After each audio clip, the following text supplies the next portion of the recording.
What's good, y'all? Welcome to my review for this week's episode of Tokyo Ghoul and Harriot. Y'all have done it again. Y'all have done it again. Now, this episode, for me personally, fucking amazing. Without a doubt, one of the best Tokyo Ghoul episodes ever made. Now, because actually, right before I went to watch this episode, I actually went to go vote, which, of course, you know, if you guys can go vote, the polls are still open or whatever, you know, you guys should go vote, you know, exercise your right to vote, yada, yada, yada. You guys have probably already seen this all over your Twitter feeds and such, telling you to go out and vote. So I won't bother you with that too much, but yeah, if you can, definitely go out and vote. You know, I did. It was my first time. So yeah. Anyway, so yeah, I'll scroll through my feed while I was waiting. I was on Twitter, and then I saw this twin tweet from Chibi, which the bottom of it, he like quoted a tweet, and it had actually a Tokyo Ghoul, and I'm like, Tokyo Ghoul? So I went to that, so it was like, you know, did Kaneki find the rabbit hole? I went to the tweets, like, it said, like, this is one of the best episodes of Tokyo Ghoul, you know, why doesn't Para make more of these? And I'm like, people like this episode? People love this episode? Now, I don't know if the dude that said that tweet was a manga reader or not, but if he was, well, damn, then you know this episode's amazing. And then I watched the episode, of course, a little later on when I got back home, and man, this episode was fucking amazing. Oh my god. Voice acting was great, art animation was great, the music was also great. I'm pretty sure it's the voice acting great. And the one thing I love about this episode, you can definitely tell that Perry probably adapted a fewer chapters than he probably used to. You can definitely tell with the pacing. Definitely a lot more slower pace, a lot more personal, and really not much really went down. As of a few things, it was definitely very more self-contained, like, so which I liked, you know, which I'm sure manga readers would really love. That, like, you know, finally, like, you know, Para actually just took a few chapters and just, you know, completely just focused on those. But anyway, but one thing I definitely loved was that this episode was pretty much just really tying up loose ends that were in volume, I think, 3, with, you know, Hinami and Toka versus Mato. This was pretty much just the closure to that whole thing, like, because I'm sure as soon as we all saw Akira, whether you read the manga first or you watched Rude first, we were all probably wondering, ooh, what would happen if Toka and Hinami met her, and they knew she was his daughter? Would they kill her? Would they kick her ass? What would they do? This episode was answering that very question, as well as we had a few other things happening. Man, this episode was like the emotion. So, let's start this episode. So, we start this off, Kaneki wakes up, and Ashida, or I guess Perry, immediately hits you with those heart-wrenching gut punches, being like, where Kaneki will receive flashes of the characters that we knew from Monteku, Mr. Yoshimura, the other two guys, I also forget their names. So we had them, you know, then Kaneki walked to, like, the main, like, lounger of the cafe. Yomo is there, Nishio is there, Sindri is confident, he pulls down his hood, he's like, yo, what up? And then, best girl Toka asks our boy, want some coffee? Ooh, yes! Man, I love this episode so good. Like, they immediately were hitting you. This episode was nothing but a bunch of emotional gut punches from Ashida, which I love. So yeah, after the LP plays, which, oh my god, the LP. I know I've talked about it before, but I just can't get over the fact that LP is just so damn good. Every time I listen to it, I fall in love. Like that. Like I said, it's my favorite TGLP. Unravel's a close step, but I just prefer this one in my personal opinion. So then we kind of have like a bit, like pretty much in this room, there's a meeting going on where Kaneki's just going to announce that, you know, what's the Ghoul next move. You got Koka, you got those guys, you got the Inaki in the suit, Ayato is there, as well as Kuro, and these other ghouls, which I do not recognize. I think they were part of Kaneki's organization in the second half of the manga, I think, because I can't remember if they were from anywhere else, but I think they were there, but my memory is really bad, so, yeah. Anyway, so everyone's more like, you know, why are we here? What's going on? Or Kaneki announced that, you know, he is going to finish off the One-Eyed King's wishes of creating a new world where ghouls and humans can come to an understanding. And here I was expecting everyone to burst out laughing, but right on cue there was Koro laughing her ass off. Which, actually, fun fact, I did a little bit of research because 2 episodes ago when we first saw Koro make her debut in Ria, where we saw her come back, her voice sounded a lot like Futaba's Japanese voice. I forgot to mention it in my review, but I was like, she sounds a lot like Futaba, so I went on my Mal to check, and she is actually also Futaba's Japanese voice actor, which I was kind of surprising. That, I guess it just, hey, the woman got range, so that was actually kind of interesting to find out. Anyway. She's like, are you really? Kaneki, really? He's like, you really think this is going to happen? He's like, yes. We are just going to talk to them. He's like, are you sane, dude? It's like, obviously the plan isn't going to work, so we're going to force them to talk to us. And so he announced that he's going to be creating an anti-human organization called Ghoul, which I'm pretty sure is like a reference to one of I guess Eto's book. Was it Egg of the Black Sheep or Egg of the Black Goat or something? Something along those lines was one of her book titles. Because I remember Black Goat was one of them. Anyway, so Naki and his suits leaves.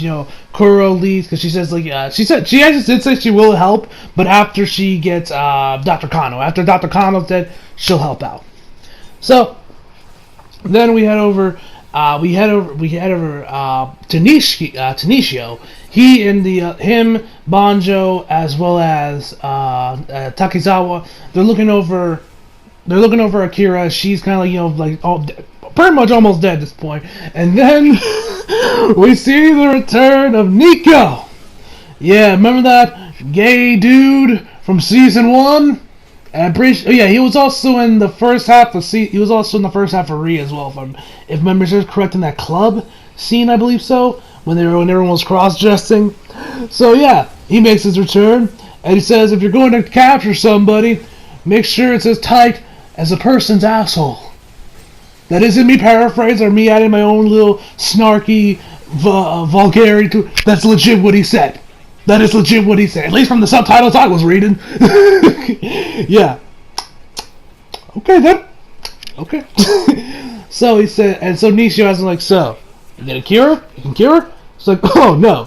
But I will give you this. All she needs is to see a doctor. And he also says that he's gonna pay their king his respects or whatever. So Maryland's dude knows a doctor. We then over back to Kaneki. We got Nikki. The dude's pissed off, kicks down the door. Kaneki's in, and the dude is pretty much just like, he's itching for a fight. It's like, you're the one that killed Big Bro. You're the one that killed Big Bro. Which of course he's referring to Yamari. But are those two actually related? I mean, we know Naki has idolizes Jason, and he was like his dude, because we know they kind of look similar. They both wear white suits, and of course the classic popping knuckles thing. They do the same thing, but are they actually related? Because I don't recall ever in either the anime or the manga ever saying that they were related. Maybe that's just what he thinks. Maybe he just sees him as a big bro. I guess I'm not sure. I don't know. So the dude starts throwing some punches at Kaneki. Kaneki's easily dodging him. I'm like, yo, I'll boy Kaneki. Oh boy, Kaneki. The amount of character development this man has had throughout Tokyo Ghoul is it from that little pussy ass bitch at the beginning of season 1 to this ultimate badass that we see him right now. It's glorious, and there's much more of it in the manga, which I'm definitely looking forward to finally getting a chance to start reading through manga, because I'm about halfway through volume 14 of Tokyo Ghoul. So I'm looking forward to finally starting on read whenever I get the chance to do that. Anyway, so he says, here at the third, and Kaneki's just like, what will it take for you to listen to me? He says, like, you know how we do things in the 13th Ward? The strongest stands on top. He takes off his jacket, pops his knuckles, gets his Kagane out, ready to fight. And I love what Kaneki said. I love what Kaneki did. He said, alright, come at me, bro, and pops his knuckles the exact same way. Oh my god, that shade throw. The fucks given by Kaneki. Ooh, our boy's a savage. He's like, pops his knuckles, and oh my god, Kaneki just makes quick work of this fool. He just makes quick, he's dodging all of his attacks, knees him in the stomach, sends him fly. And I love when the dude, I will lie, I love his jacket he has, but I'm not a fan of his outfit he has under it. He's wearing, it's really like a tank top with these long ass gloves that go out to the about halfway up his arm. mostly, and I'm not really personally a fan of it. I kind of prefer, if I had to say an outfit I did like, I preferred his Route A outfit a little bit more, but maybe this outfit will grow on me. But just the overall design, not a fan of it. But like I said, it could probably grow on me. Anyway, so then Nikki grabs his leg, and Kaneki does that, breaking leg thing he did in season 1 to get Ace. Now, it's not as graphic as it was there, where we see the blood kind of come out, his, bones are out. It's not as graphic as that because he has, his pants on, so you can't see. But you do see, he is breaking his leg to get over there, and he says, "Doesn't that hurt?" He's like, "Of course," and kicks him, and, ooh. And so then he pops out his Kagane, and he's like, "I admit defeat. Starting today, you are the leader of the white suits." Kaneki extends his hand out to him and says, "If the white suits are going to die in vain, they should die under me, and I will fight for you as well, of course." It says, "It is also the 13th War policy to keep their promises." So those guys have made up. The white suits are now part of Kaneki's new organization, GOAT. And also, I forgot to mention that. I think that was actually before we saw the whole stuff with Nishio. We see Yomo. He's talking to this dude by the name of Take. Yes, his name is legit Take. Unless it's pronounced differently, it's spelled Take. And we see, and he's talking to him, and we pretty much just see Yomo's reaction to getting the news that Arima was apparently helping out the ghouls, even though he did kill Yomo's sister, which was been mentioned before, as well as Toka Nayato's mother. And he says that, if he was standing in front of me right now, I would want to kill him. And the dude Take says, that we believe in the guys that Amon has picked for, Arima has picked, as chosen, and you believe in Kaneki, so isn't that enough? He also says that, there weren't any many opportunities for you to kill Arima, so just like it wouldn't bring back your sister or anything. And he also says that how he, along with everyone else, was seeking that it was hard, that we were all fighting, working our ass off to get praise from Arima, and that he wanted to get acknowledged by Arima, because we know Arima. So I guess this dude was working the CCG, because I'm pretty sure we've never seen this guy before. Maybe in the Tokyo Ghoul manga he had a bigger role in there, but in the anime, unless he had some other scenes that I'm just not remembering, this is the first time we've seen him.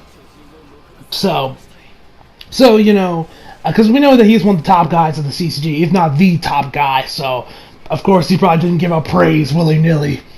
So we then get back to Kaneki. They're pretty much under this bridge at night. They're meeting up with these other humans that are part of the Great Wheel Act. So we find they're pretty much just a ghoul sympathizer group of people that want to help ghouls. They actually first start off with some college students at Kami University, which we know is Kaneki's college, but they had to shut down. Now, knowing it's from Kami, the same university that Kaneki gets into, I wouldn't be surprised if Hide had some involvement, because he was also attending the same college, so maybe Hide was probably doing some little help along the way, maybe. We'll have to wait and see. Maybe he did, maybe he didn't. I don't know. And so they had to shut down, but they eventually came back with this new person that had the same principle, or their thought process was, we just happen to be born humans. And that since you could have been born either way, all you could do was just hate each other. But if we remove that rule, maybe then we can finally come to an understanding of ghouls and humans, coexisting and everything.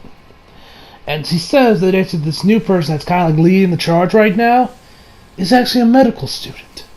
And her lover was a ghoul. Our boy Nishio is shocked. And he remembers Kimi. They actually used that one shot from season 1 when they had their conversation.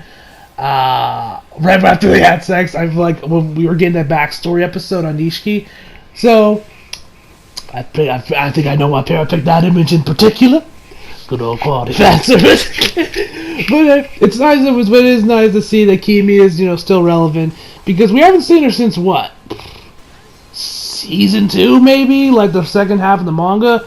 I'm pretty sure I might be wrong on that, but we haven't seen her for a while, and I guess Nishiki actually hasn't been talking to Kimi and has kept his distance from him, because we know that at the end of the manga, as well as at the end of Rude, our boy Nishio's like was gonna like pretty much just live on the down low, lay low for a while until like I guess all this blows over or for whatever. But he said he was gonna tap that ass one last time before he left, which I guess he did.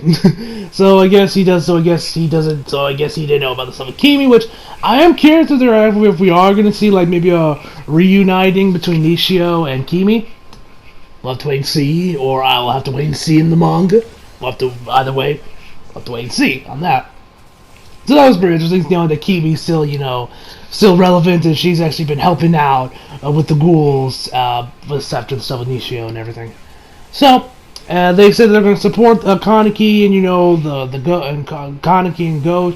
So, we head over back to Kaneki. He's up on the roof right before we see that Akira has woken up, and she's like, where am I? And then there's Banjo being like, oh my god, you're up, and she's like, who the fuck are you?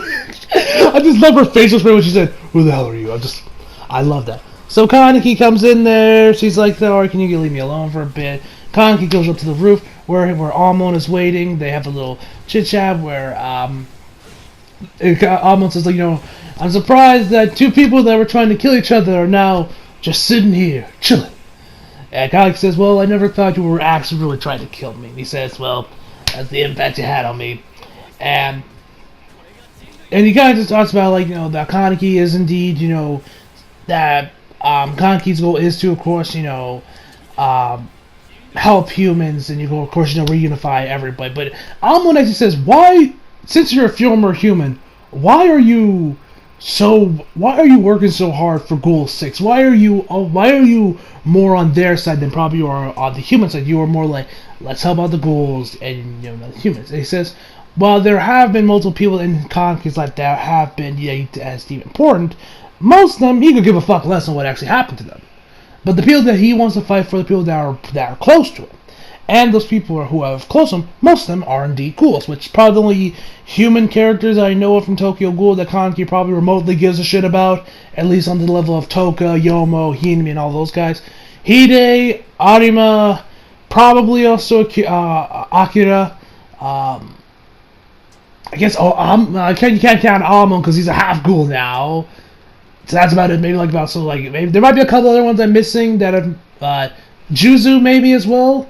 I guess is another one. I guess, but yeah, not too many. It's mostly ghouls. Kaneki is predominantly really close to, and he says that's not the most solid of motives, but he's like, and I was no, that's actually very understandable. And I'm gonna ask him one last question: what would you do if you saw a friend that you thought was dead? If they appear right in front of you, he says, I'd be scared. Scared?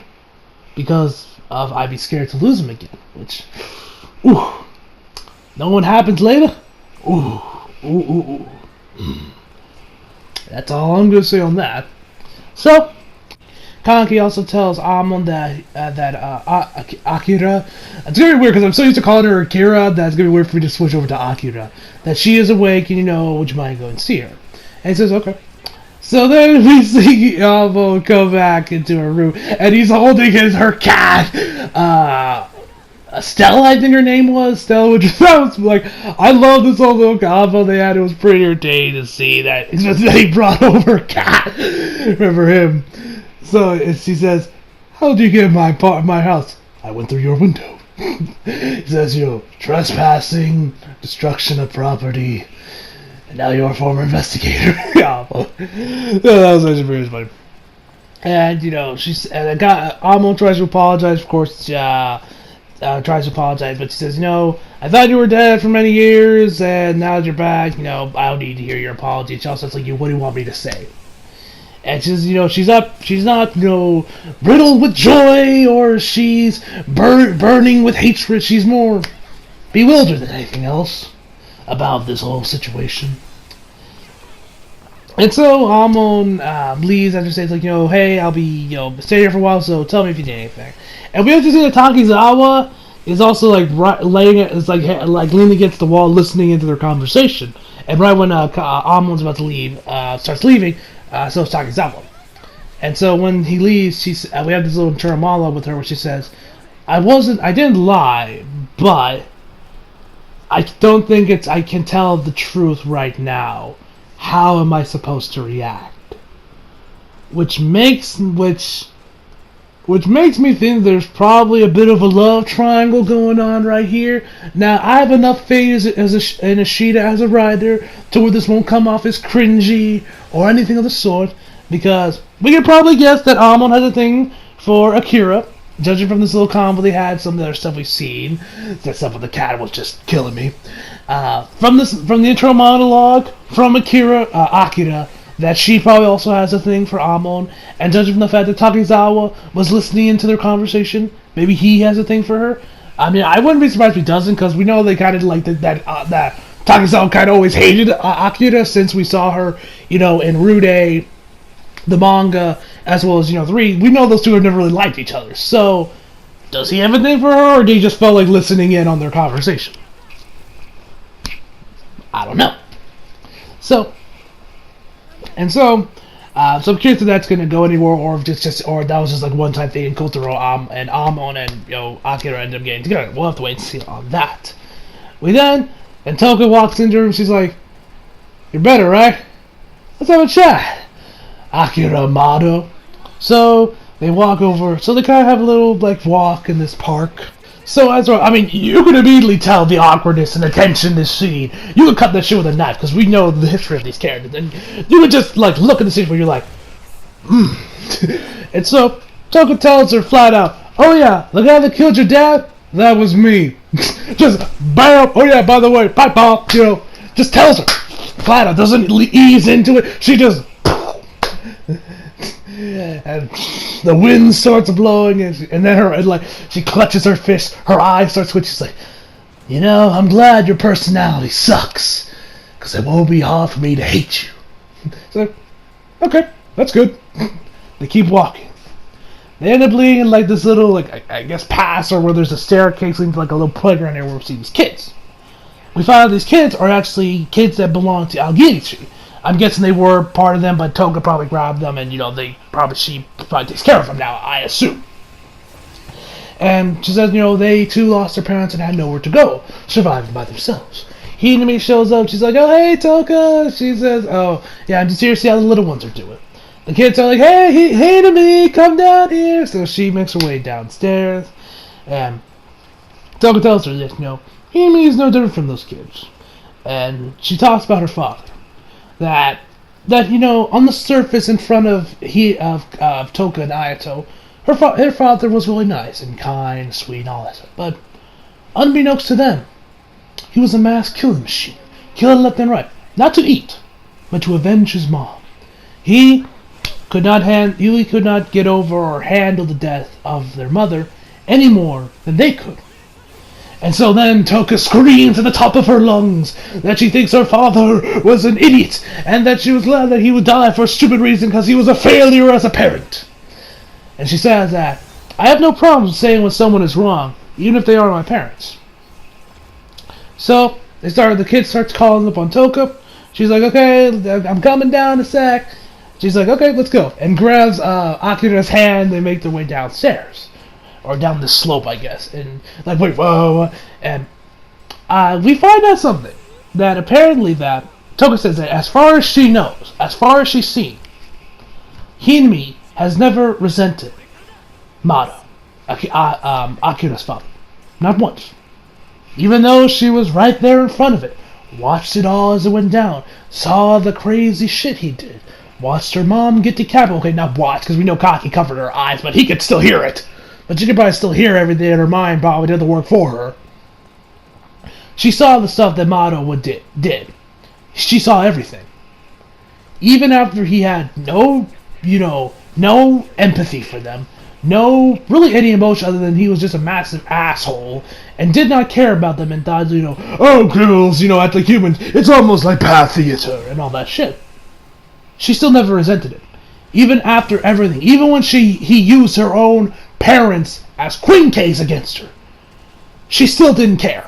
She still didn't resent him. Not once. That was mind blowing, because I thought he at least would have some resentment toward this guy. I mean, I sure as hell would. But I guess that just shows you how much of a pure soul Hinami is. So they made their way downstairs. Down there, the kids are like, "Okay, come at me, brats." They all hug her, and she's like, "Oh, you smell like coffee." And she's like, "Hey, why don't you guys hug the lady over there, Akira?" They're like, "Okay, can we?" So she's like, "Whatever." They hug her and they say, "Ooh." They say that she smells good, and one of them says that she's actually low-key getting kind of hungry. And I just started laughing at this point because I was like, because we know they're ghouls, so they're probably craving her flesh a little bit.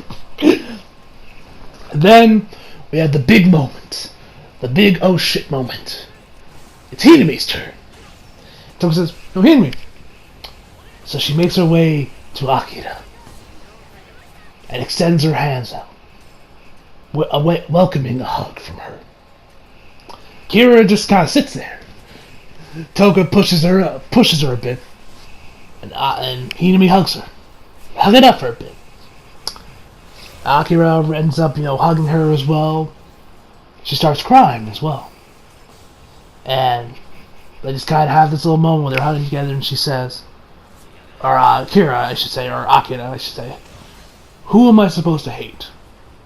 Who am I supposed to hate?" Fades to black. Episode ends. Wow, Sheeta.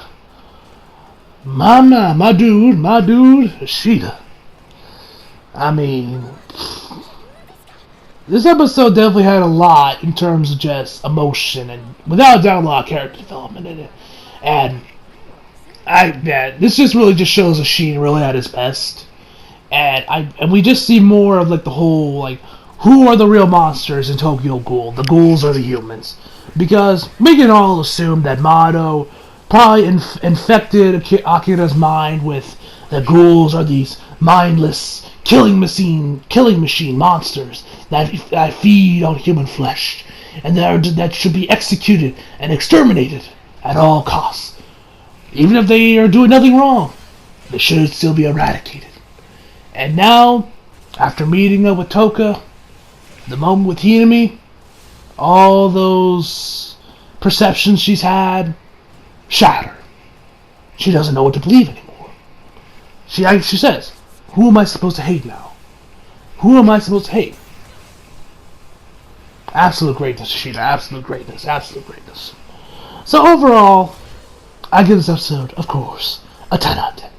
Definitely hard for next week, because next week looks like it's going to be focused a lot more on the guys we saw that on the other guys. It looks like it's going to be probably focused on Fruta.